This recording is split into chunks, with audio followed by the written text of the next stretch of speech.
vai nessas igrejas que se dizem renovadas da Assembleia de Deus, o culto não é em latim, mas é em hebraico. O cara fala 4, 5 palavras em hebraico, fica rachalabalaxadalabalachadalá. Aí o cara, poxa, o meu amigo aqui está batizado no Espírito Santo, o mesmo que vocês falaram, mas eu não estou.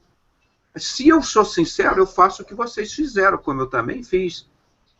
Eu vou dizer a vocês, eu já falei isso como testemunho, irmão, eu pedi um sinal para começar esse ministério, que eu estava sozinho, não tinha ninguém, há 20 anos, eu marchando nisso, aí num dia chegou a minha família toda contra mim, e eu já tinha abandonado lá a igreja, aliás, já tinha me botado para fora.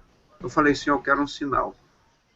Se for um ministério teu mesmo, para eu fazer essa obra, mesmo sozinho como estou, eu quero, ainda falei assim, Senhor, eu quero, mesmo sendo um crente batista, eu quero ser batizado no Espírito Santo. Tá, uns 40 dias depois, mais ou menos, não lembro a época, de madrugada, lá na minha casa, na minha cama, Deus me tomou, me batizou e pronto, eu fiquei tão desesperado, falei, eu acho que eu fui batizado no Espírito Santo. Aí falei, Deus, eu quero a confirmação na Bíblia. Lá no escuro, peguei a Bíblia, e era da Bíblia da minha esposa, e estava lá em Atos 1, tinha um papel branco, abri lá Atos 1, aí tinha os versículos grifados por ela em vermelho, 2, 5 e 8. E eu li, e vós sereis batizados no Espírito Santo. Eu tive tanta certeza e convicção disso, que eu falei que eu comecei o ministério que está aí, irmão. As pessoas até hoje perguntam, você tem medo? Não. Porque eu fui separado e confirmado para Deus para isso. Mas eu nunca cheguei que falei, Deus, agora eu vou falar em línguas aqui. Irmão, isso é só para edificar a gente, como Deus me edificou com esse batismo do Espírito Santo. Agora, só que você vê, eu vi raras pessoas com o dom do Espírito Santo e falando em línguas. Eu quero ver as pessoas falarem línguas, que é o dom, né? Francês, inglês, alemão, italiano, francês, holandês, indígena. O Brasil tem 200 idiomas indígenas. Eu nunca vi ninguém falando idioma indígena. Como é que vai evangelizar o índio lá, se você não sabe falar o idioma? Então, as pessoas do lado, tadinha, elas ficam humilhadas. Aquele irmão sabe falar em línguas. Eu oro, eu estudo, eu trabalho, eu sou honesto, eu estudo a palavra de Deus, eu estou 20 anos aqui na igreja, mas por que Deus não me batiza? Aí a pessoa fica com vergonha, aí a pessoa, você não foi batizada não, irmão? Você precisa orar, irmão. Você está em algum pecado, irmão. Deus quer te batizar. Eu faço uma barra como o nosso irmão aqui falou de mim. Não, irmão, você começa a falar em línguas. Você vai falar. Eu vi um fogo cair na sua cabeça, agora você vai...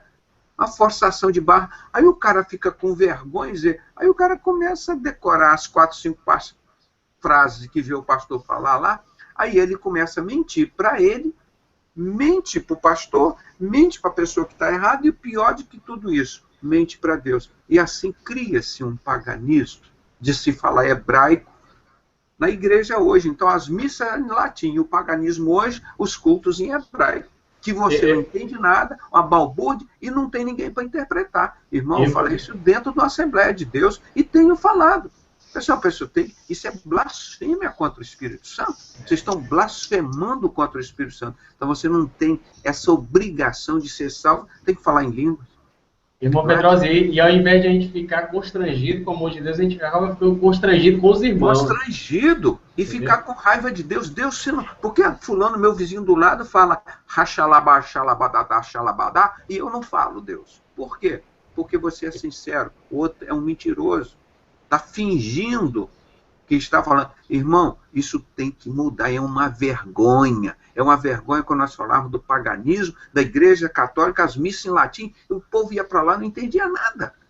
E está essa gritaria na igreja. Agora, como o irmão perguntou com o Isaac, faz uma pergunta da Bíblia sobre eles. Não sabe.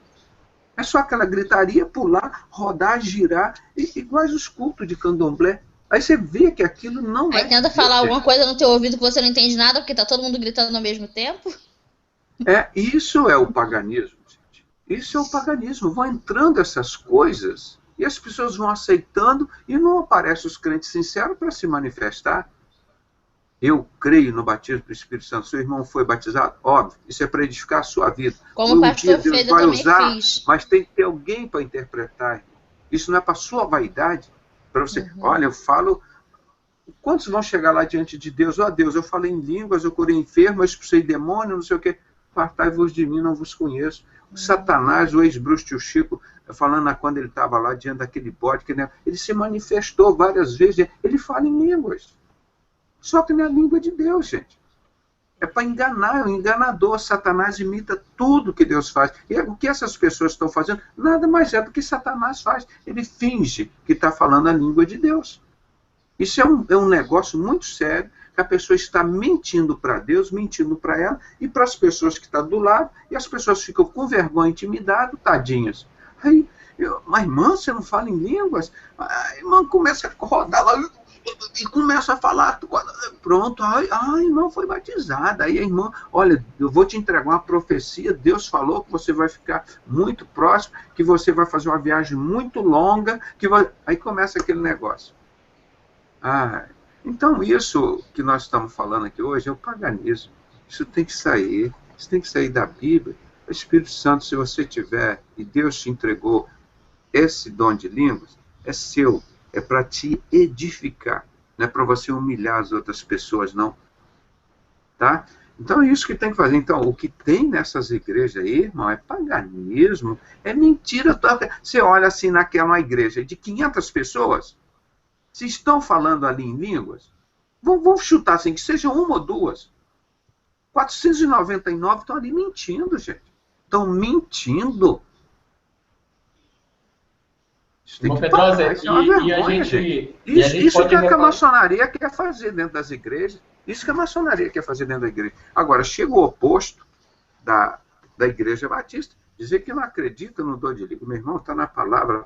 A igreja de Filadélfia, ela não nega Jesus e nem a palavra. Está aqui na palavra, nós não podemos negar. Agora, nós não podemos forçar uma barra que está todo mundo falando 3, 4 palavras em hebraico. Então, agora você já está salvo. Agora você já está salvo, está batizado no Espírito Santo. Irmão Pedrosa, e só para complementar isso aí, rapidinho, que você estava falando, isso aí, na verdade, é como se fosse... Isso aí, lamentavelmente, isso está enraizado em qualquer denominação que a gente vai. É incrível, é incrível. Eu fico, assim, mesmo impressionado, porque é como se eu tivesse criado uma espécie de modismo.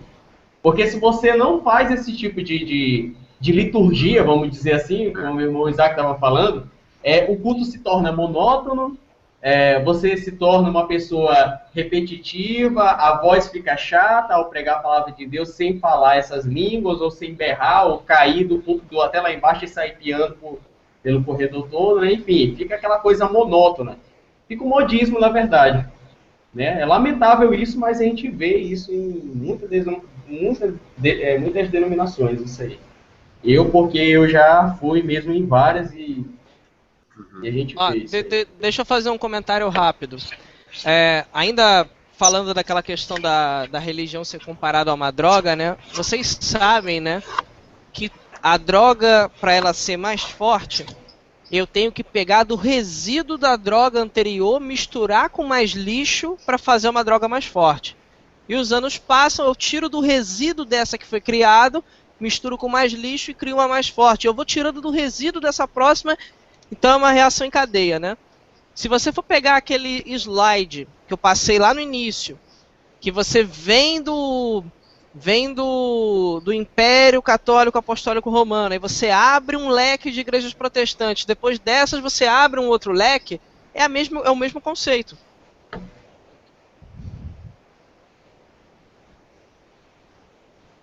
Infelizmente. Lamentavelmente, né? Mais algum irmão quer fazer mais alguma colocação nesse assunto de paganismo, né? O cristianismo paganizado, né? Que você diz, a igreja ela nasceu perfeita, a igreja não nasceu pagã, irmão. Isso que nós temos que saber. Preste atenção, a igreja nasceu perfeita. A igreja não nasceu pagã. Não nasceu assim uma igreja perfeita e nasceu uma igreja pagã.